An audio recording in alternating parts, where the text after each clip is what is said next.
Hi and welcome to the Silverstone Museum YouTube channel, and for this week's edition we're going to have a close look at one of the cars that really invokes a lot of nostalgia to our visitors here. It's this fabulous Lotus Cortina, and it's one of the cars that in 1961 Ford had developed as a kind of boring family saloon. However, a little bit later on, as touring cars became more and more exciting and people wanted to watch, they engaged the help of a company called Lotus, that great Formula One racing team. With the help of a chap called Walter Hayes, Colin Chapman and the Lotus team took the rather boring and standard Cortina and turned it into what became one of the most fantastic and successful touring cars that ever raced on the British tracks. And today, this is one of the most popular exhibits that we have here at the Silverstone Museum. This one is very, very special. This was raced in 1965 by Sir John Whitmore, and he was so successful in the European Touring Car Championship of 1965, racing against Alfa Romeos and other circuits and race teams all across Europe. He was able to succeed in 6 of the 8 races that year, and then he finished second in the other 2. So this car is a true icon of the racetracks. And I'm going to ask Jess to just bring the camera in here. What I love about this car is the level of preparation. It is so original. If you look closely at the paint here, you'll see that it's never been restored. It's still in its gorgeous original condition. You'll notice it's the red and gold colour. Now, this was the colours of the Alan Mann racing team. The Alan Mann racing team used to take these cars, modify them and prepare them for racetracks, and they were one of the most successful racing teams in touring cars of the 1960s and 1970s. And that colour is still out there today on the racetracks in historic racing.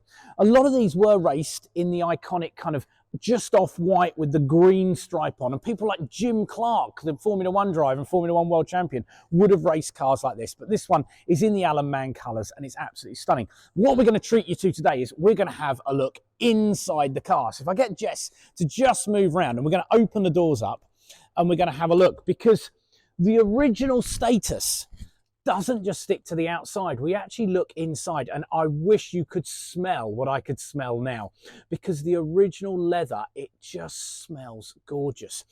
It looks just like a road car would have done if you'd had this as the family car back in the day. The only difference are these slightly different, more holding bucket seats, but you'll notice there's a passenger seat and there's a rear seat as well. There's no roll cage in the car. We've got this steering wheel, and the only real indication that something special is going on, if I just get Jess to lean in here, you've got the Lotus badge on the steering wheel here. But it's an absolutely stunning car, and it is so original. There's barely a blemish on this. I wish my road car was this tidy all the time. It is absolutely lovely. Now, the other little treat I've got hidden here for you to show you is something pretty special. This is a Scalextric car of the car that we are literally inside now. And if you look at the number plate, and I'll get Jess to just close in, I don't know if we can get that number plate, you'll notice that this is an exact model, the same number plate.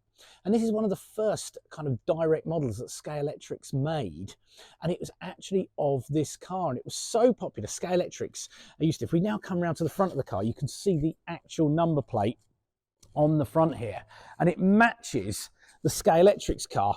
And you'll notice they are absolutely spot on. The only difference is the number.